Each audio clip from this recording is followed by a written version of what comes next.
स्थलमा हुने जैविक विविधता मानव जीवनको लागि नभई नहुने पूर्वावस्था हो।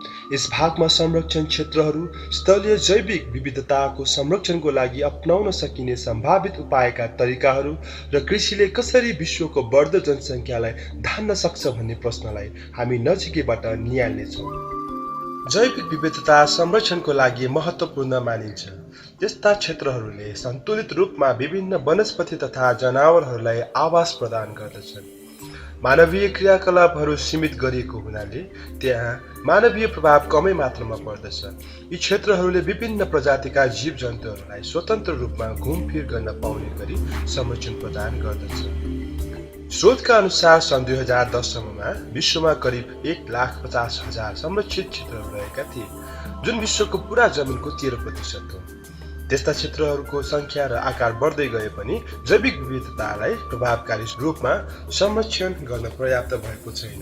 तीमध्ये धेरै जसो क्षेत्रहरू निकै साना र एकान्त स्थानमा छन्।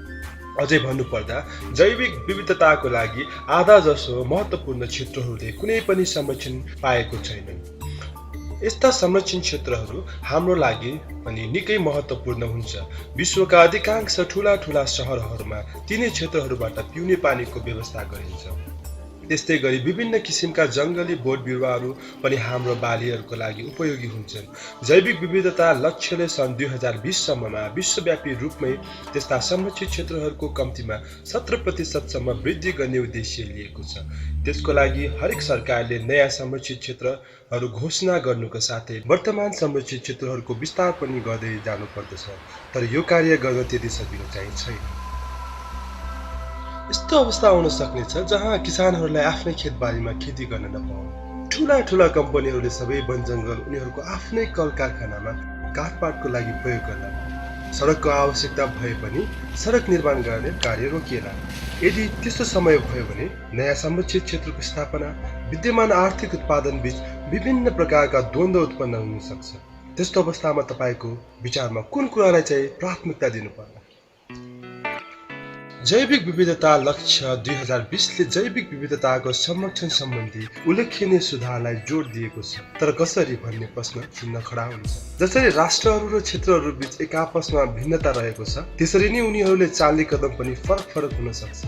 जनचेतना वृद्धि गराउनु र क्षेत्रीय कार्ययोजनामा जैविक विविधता संरक्षणको आवश्यकतालाई समावेश गर्नु जस्ता क्रियाकलापहरूले राम्रो सहयोग पुर्याउन सक्छ। सामान्य आर्थिक प्रतिफलको लागि पनि अमूल्य जैविक विविधताको विनाश गर्ने जस्ता क्रियाकलापहरू रोक्न कडा नियम, भरपर्दो आरक्षण केन्द्रका स्थापना गर्ने जस्ता तरिका उपयोगी हुन सक्छ।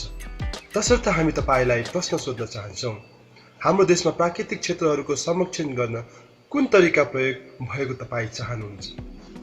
कृषि नै विश्व जैविक विविधता ह्रास हुनुको एकमात्र मुख्य कारण हो। आज विश्वको 40% जमिन खेतीपाती गर्न र गाईबस्तु चलाउन प्रयोग भएको छ। संयुक्त राष्ट्र सङ्घको अनुमानमा पृथ्वीले सन् 2020 सम्म करिब 7.7 अरब जनसङ्ख्यालाई खुवाउनु पर्नेछ। त्यसै गरी मानिसहरूको जीवनस्तरमा वृद्धि भएकोले अधिकांशले मासु खान रुचाउँछन्। तर सागसब्जी भन्दा मासुको खपत ज्यादा हुँदा मानिसको प्रयोग 10औं गुणा बढ्न जान्छ। त्यसै कारण विश्वका 5 भागको 1 भाग ठुलो जङ्गली क्षेत्रका जैविक विविधताहरू जोखिममा परेका छन्। यसलाई आधार मान्दा भविष्यमा कृषिलाई कसरी अगाडि बढाउने भन्ने कुराको उपाय खोजी गरिरहनु पर्दछ।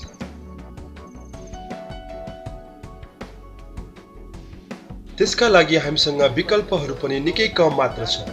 हामीले धेरै प्राकृतिक वासस्थानहरूको विनाश गरेर पत्री जग्गालाई खेतीयोग्य बनाउन सक्छौँ। अझ धेरै रासायनिक मलहरूको प्रयोग गरेर उब्जनी बढाउन सक्छौँ। तर यसले अवश्य पनि भूक्षय र प्रदूषणलाई बढाउनेछ। त्यसो भए हामीले बढी उब्जनी हुने खालको नयाँ बालीको पनि विकास गर्न सक्छौँ। हामीसँग केही वातावरण मैत्री तरिकाहरू पनि छन्, जस्तै मिश्रित घुम्ती बाली। यो उपयोगी हुन सक्ला, तर यसको लागि धेरै कुराको प्राविधिक ज्ञान भने हुनुपर्दछ। त्यसै गरी हामीले अनावश्यक खाद्य वस्तुको कम उपभोग गर्नुको साथै मासु र मासुजन्य खानेकुरा खाने बालीलाई पनि कम गर्दै जान सक्छौँ। क्षेत्र र ठाउँ अनुसार मानिस र उनीहरूको आवश्यकता फरक हुन्छन्।